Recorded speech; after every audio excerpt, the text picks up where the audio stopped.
Judas, one of the 12, came with swords and staves, betrayed by a close disciple. Jesus was arrested like a criminal, surrounded by religious leaders. As the prophecy in Psalm 41 foretold, "Yea, mine own familiar friend hath lifted up his heel against me."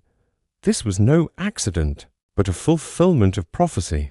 Jesus was brought before Annas, the former high priest, a power behind the scenes who conducted an illegal interrogation. Jesus declared, "I spake openly to the world, in secret have I said nothing," highlighting that Jewish law forbade such secret trials. Next, before Caiaphas and the Sanhedrin, the chief priests sought false witness against Jesus. The trial was held at night, with false witnesses and no defense allowed. The verdict was already decided. The law required 2 witnesses, but they contradicted each other. Jesus held his peace. As prophesied in Isaiah, he was oppressed, yet he opened not his mouth. His silence was not weakness, but fulfillment. When finally pressed, he made the great confession, "Hereafter shall ye see the Son of Man sitting on the right hand of power," openly declaring his messiahship and divine authority. For this, he was accused of blasphemy. The truth was condemned. As John wrote, "He came unto his own, and his own received him not. They spit in his face and buffeted him," fulfilling another prophecy from Isaiah. "I hid not my face from shame and spitting." Then began the Roman trial. Before Pilate, who asked, "What is truth?" Pilate knew Jesus was innocent, stating, "I find in him no fault at all." But he feared for his political safety and refused to take moral responsibility. Sent to Herod, Jesus was met with mockery.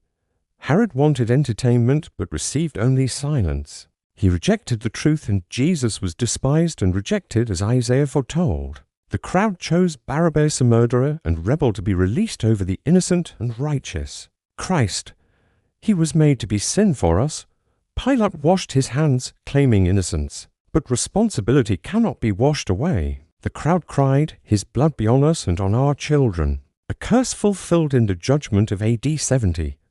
Pilate then took Jesus and scourged him. Roman scourging was brutal, with whips of bone and metal tearing flesh. Yet, as Isaiah wrote, "With his stripes we are healed." He was crowned with thorns, a symbol of the curse, and mocked with cries of "Hail, King of the Jews." Pilate presented him, saying, "Behold the man.